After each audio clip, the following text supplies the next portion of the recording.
Talk about regrouping or borrowing without manipulative. So this is just paper and pencil. So starting with the most basic, 10 minus 4. That is the most basic. The students would say, okay, 0 minus 4. We can't do that.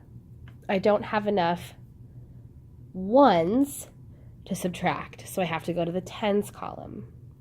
I take away this 10, and I take away 1. It only has 1 to borrow. And then this one becomes 10 ones. So then I can have 10 in the ones place. 10 minus 4 then is 6. But if you think about that, it's ridiculous to go through all of that just to have 10 minus 4 once again.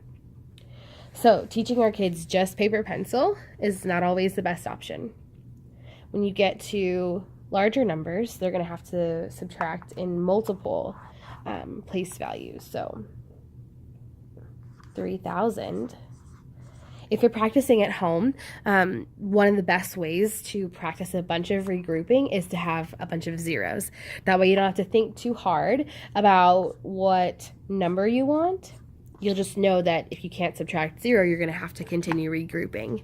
So typically we ask students to start regrouping in the ones place, but I actually think that that's not the best way to start. You could start on the left side, and I could say 0 minus 7. I know that I'm not going to be able to do that. So I am in the hundreds place right now. I am going to borrow from the thousands place, so this will become 2,000. Now, if I'm taking 1,000 and putting it in the hundreds place, that will become 10. Then I can do my 10 minus 7. However, then you're just going to have to regroup all over again. So I teach my students some pre-grouping. If I know that I'm going to have to borrow here, I'll make this a 9 because I'm already going to borrow 1 for the tens place. So then I've taken my 100 and borrowed it over to the tens place. So then I'm going to have 10 here, right? Because there's 10 tens in 100, but I know I'm going to have to regroup again. So I'm going to put a 9 instead. And I'm going to borrow one final group of 10 for my ones place. This one's a 10. I borrowed 1 here, 1,000, and that became 10 100s. I just wrote 9 because I'm going to borrow one of these hundreds and bring it over to the tens place and make that a 9.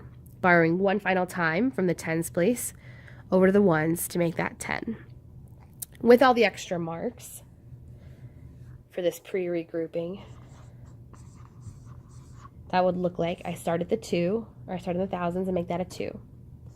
Then I go to the hundreds and make that a 10. Then I borrow from the hundreds, make that a 9.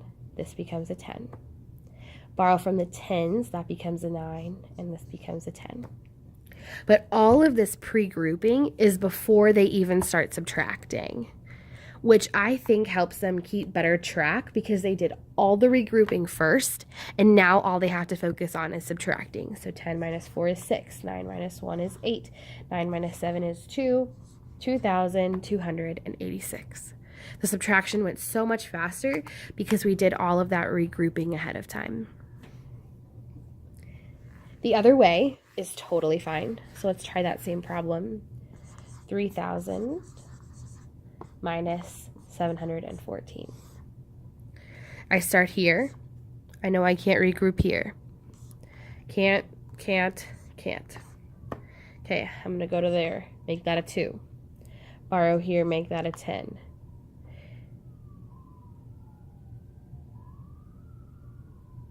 Ten minus 7 is 3. Go here. Need to regroup. Make this a 2. So then I have 10 up here. 10 minus 1 is 9. Okay, and go here. Can't regroup. Gotta borrow. So that becomes an 8. This becomes a 9. Then this becomes a 10 because I borrowed. 10 minus 4 is 6. 2,000. I believe that the regrouping ahead of all this will keep kids from getting messed up in the middle. Let's try another practice problem. 400 minus 76. I'm going to do all of my pre-regrouping. Got to think about this. This 400 becomes a 3. Okay, so I've borrowed here. This would become 10 tens. I know I'm going to borrow here, so I'm going to do that ahead of time. There we go. All I did was carry one extra group of 10 over. 10 minus 6 is 4. 9 minus 7 is 2. 324.